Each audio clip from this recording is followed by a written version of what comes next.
Boa noite a todas e todos. Hoje eu vim aqui contar uma história para vocês.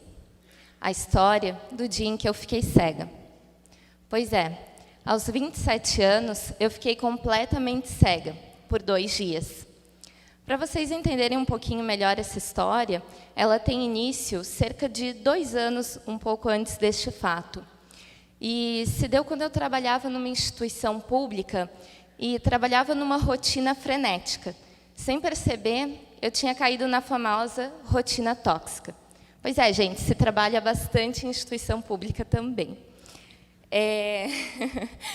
Eu colocava tudo na frente, todas as prioridades eram o meu trabalho. E pouco a pouco, sem perceber, eu cheguei a criar mecanismos para o cidadão, usuário do serviço público, não ter acesso àquele serviço. Logo eu, que sempre lutei pelo acesso à justiça. E isso foi me adoecendo, porque aquela vida não ressoava com os meus valores. E eu fui adquirindo lentes mais rígidas. Aos poucos, as minhas lentes foram embaralhando a minha visão. Naquela instituição, eu tinha uma visão embaralhada da vida. E aí, eu precisei ser submetida a uma cirurgia de miopia, porque a vida literalmente precisou mostrar que eu estava cega para que eu pudesse voltar a enxergar. E aí, ironicamente, foi nesse o momento em que eu mais enxerguei, porque quando eu não consegui mais olhar o exterior, eu olhei para o interior. E eu me reencontrei com todos aqueles meus sonhos, aqueles meus anseios, a minha motivação de ter buscado a profissão que eu tinha. E aí, quando eu voltei a enxergar fisicamente, eu voltei com esse novo olhar. Eu resgatei esse olhar que eu já tinha, com foco no ser humano. E aí eu decidi fazer tudo de diferente do que eu fazia naquela rotina. Aí, na primeira semana, eu já quis mudar a cor do meu cabelo, eu tinha o cabelo bem loiro, assim, com luzes. Passei na primeira farmácia, peguei um tubo de tinta castanho. Quem aqui pinta o cabelo sabe, né, que se você quer uma cor castanha, você não compra um tubo de tinta castanho. Mas fiquei lá, feliz, com aquele meu cabelo preto, azul, né, mas estava feliz. E fiz tatuagem nova, intensifiquei minhas aulas no yoga, fiz uma iniciação em Reiki, pedi demissão e comecei uma nova jornada. E aí, as minhas lentes foram suavizando. E um belo dia, eu voltei para casa e eu encontrei esse livro aqui na minha cômoda, que não por acaso tinha passado os últimos 2 anos ali, porque também servia de um amuleto de força para mim. Esse livro é da Vera Regina Pereira de Andrade. Quem gosta da área penal deve conhecê-la, uma criminóloga maravilhosa, referência para a gente. Sistema Penal Máximo versus Cidadania Mínima. Códigos da Violência na Era da Globalização. O título já dizia tudo, né? Mas eu ainda não tinha entendido muito bem.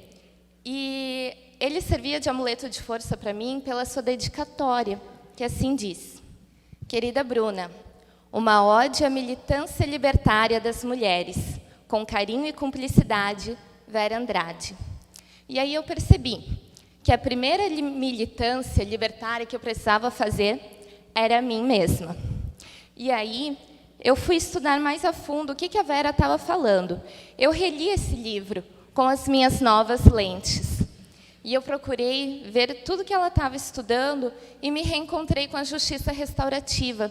Eu já tinha estudado isso na minha pós-graduação em Direito Penal, mas sabe quando é apenas uma matéria e depois vem fazer sentido?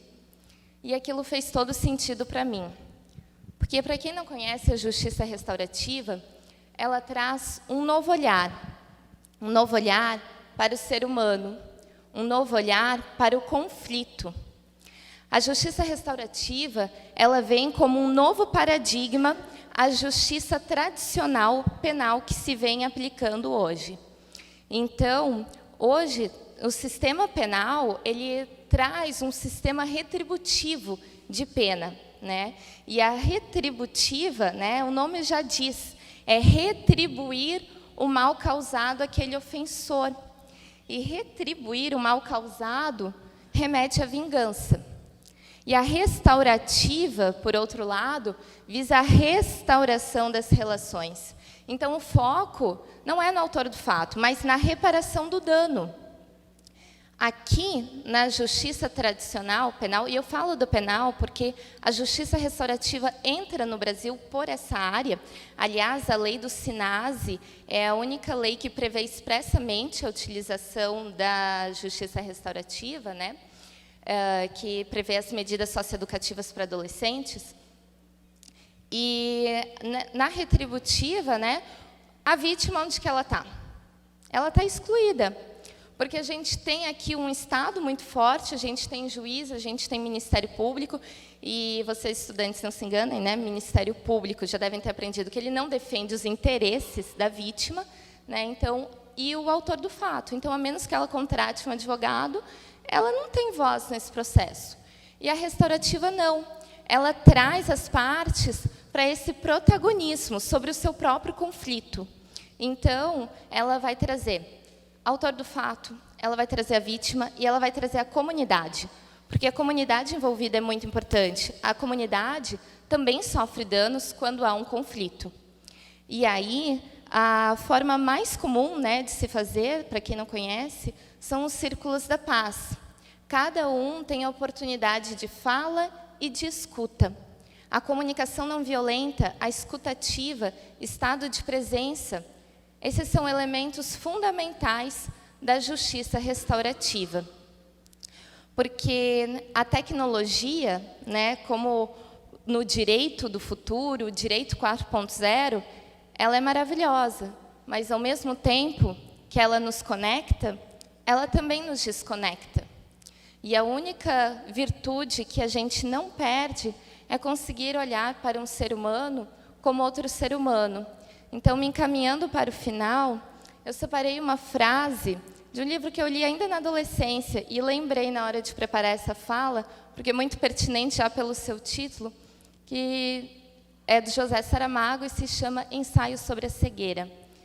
E ele diz mais ou menos assim: por que foi que cegamos? Não sei. Talvez um dia se chegue a conhecer a razão. Queres que te diga o que penso? Diz.